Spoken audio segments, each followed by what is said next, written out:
گفتگوی سیاسی هفته از رادیو اسرائیل.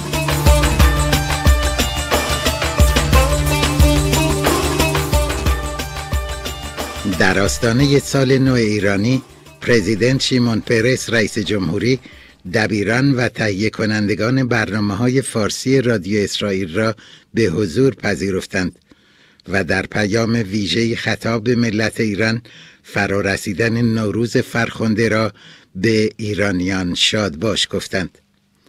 پرزیدنت پرس اصرار داشتند که پیام خود را با شادباشی به زبان فارسی آغاز کنند و گفتند: ایرانیان گرامی، در هر کجا که هستید نوروزتان پیروز باد.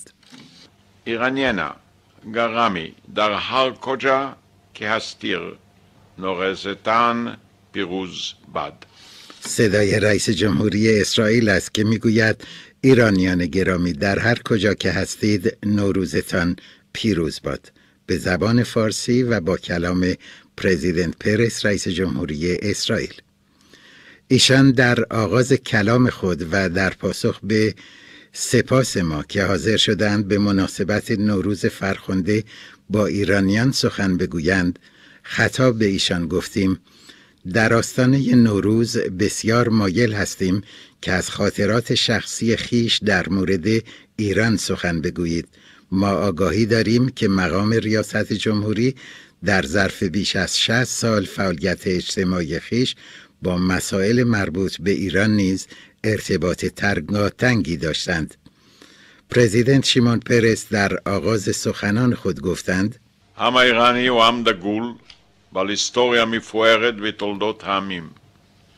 היום הוא סובל משלטונו של משטר המתכחש לתרבות האיראנית העשירה.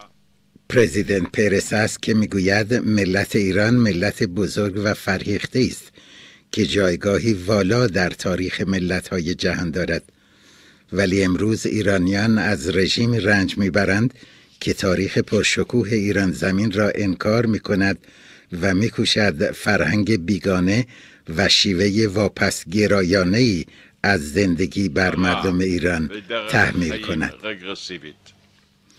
از پرزیدنت پرس پرسیدیم از دیدگاه ایشان چه ویژگی‌هایی در عید نوروز وجود دارد که باعث شده است نه تنها ایرانیان که فارسی زبانان در پهنه گسترده آسیای میانه نیز از تاجیکستان تا ازبکستان و از آذربایجان تا ترکیه آن را جشن بگیرند. رئیس جمهوری اسرائیل گفتند نوروز عیدی است که با آغاز بهار حلول می کند. از همان لحظه‌ای که سرمای زمستان به پایان می رسد و بهار سبز و خرم فرا می رسد، سال نو نیز آغاز می شود و این در فرهنگ ایرانی نشاط امید و خرمی و سرسبزی است. پرزیدنت پرس گفتند این واقعیت نشان می دهد که ایرانیان ملتی زنده و پویا هستند، ملتی هستند که دوست دارند زندگی کنند و خوب زندگی کنند. ایرانیان ملتی هستند که می‌خواهند به دیگر ملت‌های جهان نیز خدمت کنند و آینده نیکو برای خیش و همگان بسازند. البته منظورم آینده‌ای نیست که سران رژیم ایران برای ملت خیش در نظر گرفتند و میگویند که دو ارزش والای زندگی جهاد و شهادت است. انسان برای زیستن و زنده ماندن به دنیا می آید و نه برای کشتن و کشته شدن. پرزیدنت پرس در این بخش از سخنان خود خطاب به ملت ایران گفت: من انتظار دارم شما از آنانی که بر کشورتان مسلط شدند بپرسید که بمب اتم را برای چه می‌خواهند؟ چه آینده‌ای را برای ملت خیش در نظر گرفتند؟ آیا بمب آزادی و رفاه و آبادانی می‌آورد و یا بالعکس موجب ویرانی و تخریب می‌شود؟ پرزیدنت پرس گفت ملت ایران دارای یک فرهنگ باستانی و پرشکوه است. ایرانیان جای شایسته‌ای در فرهنگ جهانی دارند. آنها کوروش کبیر را به جهانیان عرضه کردند. سعدی و حافظ و خیام و اندیشمندان و دانشمندانی چون ابن سینا را به دنیا هدیه دادند. رئیس جمهوری اسرائیل گفت آیا آنها نمی‌دانند که گام گذاشتن در راه ستیز و جنگ و بمب هسته‌ای موجودیت خود رژیم آنان را نیز به خطر می‌اندازد؟ آیا چه می‌اندیشند؟ آیا آنها به سادگی می‌توانند بمب اتم به روی یک ملت دیگر بریزند و تصور کنند که با واکنشی روبرو نخواهند شد؟ از پرزیدنت پرس پرسیدیم که ایشان از ایران و ایرانی چه خاطراتی دارند. رئیس جمهوری گفت به یاد دارم که سالها پیش هنگامی که من در کابینه اسرائیل عضویت داشتم به ایران سفر کردم و دیداری با شاه فقید داشتم و ایشان مرا به دیدن یک پادگان نظامی بردند و توضیح دادند که ایران از امکان حمله تانک‌های روسی به کشورشان نگران هستند و ایران به هلیکوپترهای تهاجمی نیاز دارد که از خود دفاع کند. پرزیدنت پرس پس از یک سکوت کوتاه افزوده گفت ولی همکاری‌های اسرائیل و ایران به امور نظامی و دفاعی محدود نمی‌شد. دو کشور در طول سالهای متمادی در زمینه‌های کشاورزی، آبیاری، پزشکی، بهداشت و امور دانشگاهی و علمی همکاری‌های گسترده‌ای داشتند. اسرائیلیان ده‌ها پروژه آبادانی در ایران اجرا کردند. پروژه دشت قزوین را اسرائیلیان ساختند و خانه‌هایی که در آن منطقه برپا کردند در طول 50 سال گذشته در برابر همه زلزله‌ها مقاومت کرده و همچنان پابرجاست. پرزیدنت پرس در این بخش از سخنان خود گفت איך עם כל כך תרבותי ועם היסטוריה כה מפוארת מרשה לעצמה עכשיו לקבוצה כל כך קיצונית, עיוורת, אחוזת שנאה. پرزیدنت پرس است که میگوید من گاهی از خیش میپرسم که چگونه ممکن است ملتی این چنین فرهیخته و با این چنین فرهنگ درخشان به یک چنین گروه کوچک افراط‌گرا و برخوردار از تعصب کور امکان می‌دهد نام تاریخی ایران زمین را لکه‌دار سازد.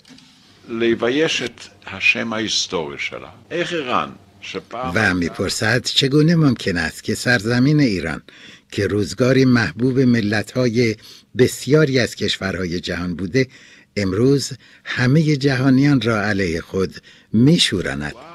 בעיני הרבה ארצות בעולם, מקוממת כמעט את כל העולם. אני דיברתי כמעט עם כל... پرزیدنت پرس میگوید من تقریباً با رهبران اکثر کشورهای جهان در این باره سخن گفتم. هیچ رهبری نیست که بتواند با تبدیل یک کشور پیشرفته و پیشگام به یک حکومت کور و واپسگرا کنار آید. אף אחד איננו יכול להשלים עם האפילה שירדה על ארץ נאורה.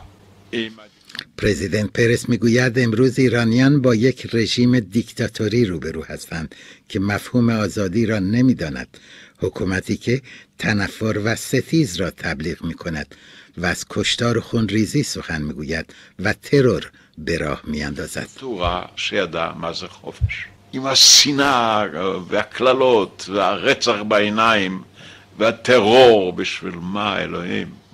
پرزیدنت پرس گفت من از خود میپرسم ای خداوند بزرگ اینها همه برای چه؟ این برای ملت ایران چه چیز خوبی را به ارمغان میآورد؟ من خطاب به ملت ایران میگویم و توصیه میکنم به خود بازگردید، به آینده خیش و آینده ملت‌های منطقه و جهان بیاندیشید. תן לכם העם. ואני אומר לעם האיראני, תחזרו לעצמכם, למענכם, לטובתכם, למען הילדים שלכם. و به آینده فرزندان خیش اندیشه کنید، فرزندانی که شایسته جهانی بهتر هستند. הם של העולם האחר כולו. پرزیدنت پرس در مورد خاطرات خود و اندیشه های خیش در مورد روابط باستانی دو ملت اسرائیل و ایران میگویند תראה, כישראלי וכיהודי, קודם כל זה מלא בעיניי זיכרוני את עזרא ונחמיה. پرزیدنت پرس میگوید نخستین مطلبی که در این رابطه به ذهن میرسد داستان دو نبی یهود هستند، عزرا و نخمیا، که در دربار پادشاهان هخامنشی و کوروش بزرگ خدمت می‌کردند.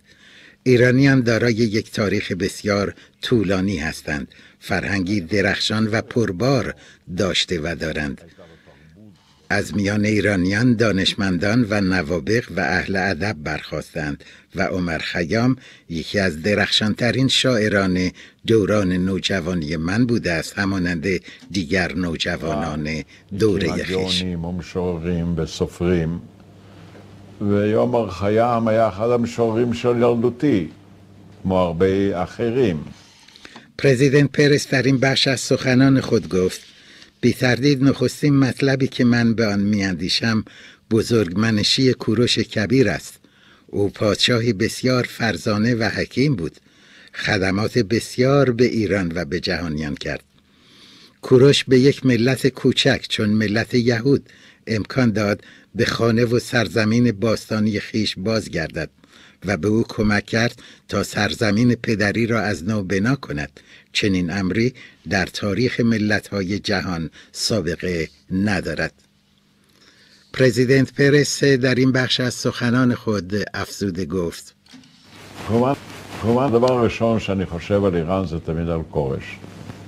מלך כל כך חכם, עשה דברים יוצאי דופן, לקח עם קטן, אפשר לו לחזור למולדתו ועזר לו. و پرزیدنت پرس افزوده گفت: البته همیشه در تاریخ ایران پادشاهان استثنایی هم وجود داشتند که بی‌رحم بودند، ولی در مجموع تاریخ ملت ایران به هیچ وجه تاریخ قتل و خونریزی نیست. ولی اکنون رژیمی در ایران بر سر کار است که به زور می‌کوشد جامه تنفر و ستیز بر ملت ایران بپوشاند. رژیمی است که کشور ایران زادگاه شما را به کنام شیطان مبدل ساخته است. انسان به هیبت و هیکل خداوند آفریده شده است. לגזול חירות, לזעזע את הדור הצעיר, לברוח ממנה. איך איראן? رئیس جمهوری اسرائیل خطاب به مردم ایران میگویند: אהובה בעיני הרבה ארצות בעולם. מקוממת כמעט את כל העולם, תסתכל מסביב. اکنون رژیمی در ایران حکم فرماست که همه جهانیان را علیه خیش میشورند و میگویند شما ایرانیان میتوانید خیشتن را نجات دهید، کشور خیش را نجات دهید و خطراتی را که ایران را تهدید میکند از میان بردارید. مشکلات اقتصادی، خطرات امنیتی. چرا آسمان ایران را این گونه تیره و تار میکنید؟ به چه جهت؟ چه سودی دارد؟ اوضاع اقتصادی خراب است. بسیاری از نیروی جوان ایرانی از کشور خویش می‌گریزند. روشنفکران و دانش آموختگان از وطن خویش فرار می‌کنند. ایران سرزمین دانش و علم است و آیا حالا باید شاهد فرار مغزها باشد؟ תמיד היו בהיסטוריה האיראנית מלכים יוצאי דופן ואכזריים, אבל ההיסטוריה האיראנית איננה היסטוריה של אכזריות. ועכשיו מנסים בכוח להלביש אתכם בשמלות של שנאה. و پرزیدنت پرس در ادامه سخنان خویش گفت: من این سخنان را به عنوان یک انسان بیان میکنم، همانند هر انسان دیگری، و حرف مرا باور کنید که بسیار بهتر است که ملت‌ها در کنار یکدیگر و در صلح و آرامش زندگی کنند، از آزادی برخوردار باشند، با هم دوستی و برادری داشته باشند. پرزیدنت شیمون پرس، رئیس جمهوری اسرائیل. הרבה אנשים צעירים בורחים מאיראן, אנשים משכילים בורחים מאיראן. איראן ארץ השכלה, יש לה בריחת מוחות. ایران کشور دانش و علم و شاهد فرار مغزها. גם לימים אחרים, ותאמינו לי יותר טוב לחיות בשלום چه بهتر که با صلح زندگی کنیم، با دوستی. بمب اتم چه چیزی به شما خواهد داد؟ پرزیدنت پرس میگوید من میخواهم از شما بپرسم که این جنگ افزار اتمی چه چیزی به ایران میدهد؟ آیا به روی دیگران بمب خواهید انداخت؟ و تصور میکنید که شما از آن مسئول خواهید بود؟ ואתם תישארו מחוץ לזה. מי עושה את זה כיום? על מה מבזבזים את הכסף? و میگویند پول ملت ایران را برای چه اموری به هدر میدهید؟ این چه خواب و خیال پیامبرگویانه است که در انبار خود بمب اتمی داشته باشید و ملت‌های دیگر را مورد تهدید قرار دهید. לא עבר הזמן. ואני רואה איך עמים אחרים בעולם הערבי מתקוממים, איך הנוער מתקומם. و پرزیدنت پرس در این بخش از سخنان خود میگوید به باور من فرصت هنوز از دست نرفته است و ما شاهد خیزش ملت‌های عرب و جوانان عرب هستیم و میگوید آنها آزادی میخواهند، کار و زندگی میخواهند که احترام و شرف داشته باشند و به دیگران احترام بگذارند. הוא רוצה להיות שייך לאחרים, הוא רוצה שיכבדו אותו, הוא רוצה לכבד אחרים. و پرزیدنت پرس میگویند هر ملت باید سرنوشت خیش را خود به دست گیرد و عاقبت خیش را به دست یک گروه کوچک تعصبگرا و بداندیش و کور نسپارد، گروهی که اصلاً به نسل امروز جهان تعلق ندارد. ולא להפקירו בידי קבוצה קיצונית עיוורת שלא שייכת בכלל לדור הזה. پرزیدنت پرس در پایان گفت در اون روز عید نوروز شما ایرانیان من آرزو میکنم که این جشن فرخنده را بتوانید توأم با آزادی و احترام متقابل و دوستی و مناسبات دوستانه با دیگر ملت‌ها برگزار کنید. אבל כן ביום חגכם אני רוצה לאחל לכם שתוכלו לחוג בחופש, בכבוד, בידידות. و میگویند هیچ ملت دیگری را تهدید نکنید. نگذارید فرزندان شما ناچار شوند از خانه بگریزند و به یاد داشته باشید که ایرانیان دوستان بسیار زیادی در سراسر دنیا دارند. אל תגרמו לילדים שלכם שיברחו מהבית. ותזכרו, יש לכם המון ידידים בעולם. אם תחזרו و پرزیدنت پرس در پایان میگویند اگر شما به دوستی بازگردید دوستی به شما باز خواهد گشت. הידידות תחזור אליכם. אם תהיו ידידים תמצאו ידידים רבים. و می‌افزایند اگر دوست باشید دوستان بسیار خواهید یافت، ولی اگر برعکس آن باشد بالاخره همه جهانیان علیه رژیم ایران به پا خواهند خواست و زیان بسیار سنگینی، بسیار بیهوده به شما نیز وارد خواهد شد. תעשו ההפך, בסופו של דבר כל העולם יקום נגדכם, יגרום לכם נזק עצום ללא צורך. و در پایان رئیس جمهوری اسرائیل میگویند یک بار دیگر این عید را به شما شادباش میگویم. به گذشته بنگرید و به آن افتخار کنید، به آینده بنگرید و هوشمندانه و فرزانه‌وار به فردای بهتری بیاندیشید. پرزیدنت پرس رئیس جمهوری اسرائیل. עוד פעם חג שמח. תסתכלו אחורה בגאון, תסתכלו קדימה בחוכמה. و سخنان رئیس جمهوری اسرائیل بود خطاب به ملت ایران در مصاحبه ویژه با رادیو اسرائیل.